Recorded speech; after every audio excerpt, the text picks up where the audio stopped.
پارتی دیموکراتەکانی ئەمریکا یەکێکە لە پارتە سیاسی سەرەکیەکانی ویلایەتە یەکگرتووەکانی ئەمریکا و بەرهەڵسکاری پارتە سەرەکیەکەی تری ئەمریکا کە پارتی کۆماریەکانە.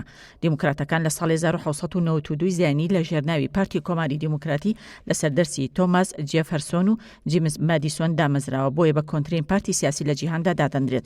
بەر لە ساڵی 1928 گەشەی کردو بۆتە پارتی دیموکراتەکانی ئەمریکا. لە ساڵی 1960 پارتەکە پشتیوانی لە بیرۆکەی حکوومەتی یەکگرتوو سەرۆکایەتی سربەخۆیی ویلایەتەکان کردو، دژ بە بیرۆکەی بانکی نیشتیمانی و تعریفاتی گومرگی بەرز وەستایەوە. لە کۆتایی سەدەی 19 درێژی بە سیاسەتەکانی بۆ دژایەتیکردنی تعریفاتی گومرگی بەرزدا.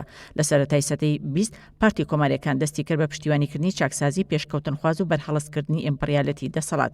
لە ساڵی سیەکانی سەدەی ڕابردوو لەگەڵ گرتنە دەستی دەسەڵات لەلایەن فرانکلین ڕۆزفێلت، پارتی کۆماریەکان هەوڵی بۆ جێبەجێکردنی پرۆگرامی لیبرالی کۆمەڵایەتی داوە.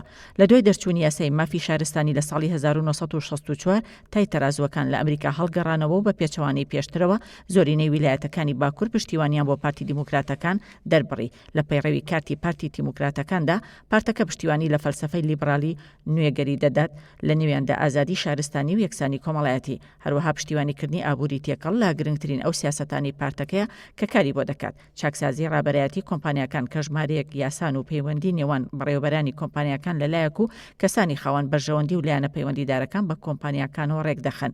پاراستنی ژینگە، سندیکاکانی کرێکارانی ڕێکخراو، پاراستنی پرۆگرامی کۆمەڵایەتی و فراوانکردنی، کەمکردنەوەی کرێی خوێندن لە زانکۆکان، دابینکردنی بیمەی تەندروستی گشتگیر، یاسای پاراستنی بەکاربەر، پشتیوانی لە مافی هاوڕەگەزخوازەکان، چاکسازی یاسای کۆچ، یاسای توندی هەڵگرتنی چەک، مافی لەباربردن، بە یاساییکردنی بەکارهێنان و بازرگانیکردن بە مادەی هۆشبەری جۆری ماریوانە.